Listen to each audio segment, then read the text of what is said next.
In the 20th century, we climbed the highest mountains, visited the extremes of the earth, and even landed a machine on another planet.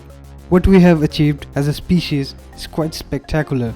In many ways, we currently live in the best of times. We have unlimited and cheap energy at our disposal. We have access to medicine unparalleled in human history. We can visit any part of the planet within 24 hours.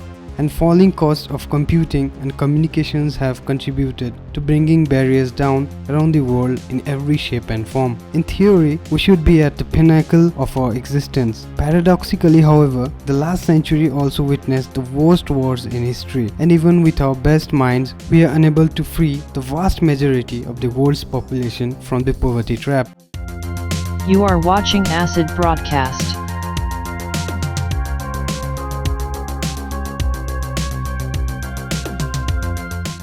Despite all the advances in science, education and communications, modern-day slavery in the form of human trafficking continues to blight the world in which we live and is becoming one of the fastest growing criminal activities. According to a UN report from 2003, an estimated 2.5 million people were in forced labor that year, of which 1.2 million were children being trafficked for commercial gain.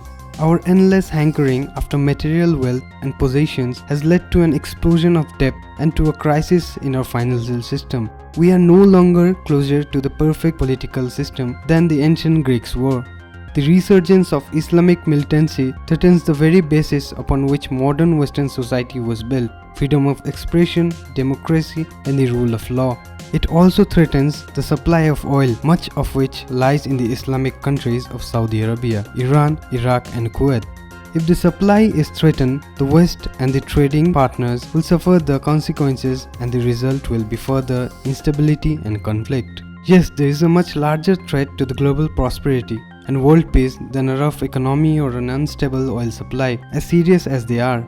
This threat is climate change. Despite clear evidence of the consequences of doing so, we pollute the fragile climate in which we live, inadvertently destroying the environmental resources upon which we as a species depend.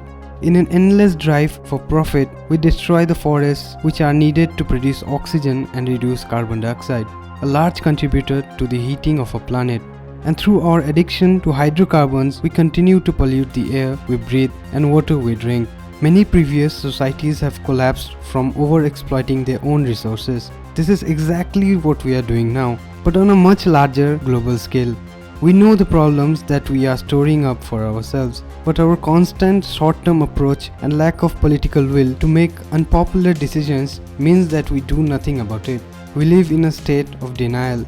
We may be immensely adaptable as a species, but with the world's population now at 7 billion and growing, it is becoming more and more likely that competition over resources such as water will increase to a critical point.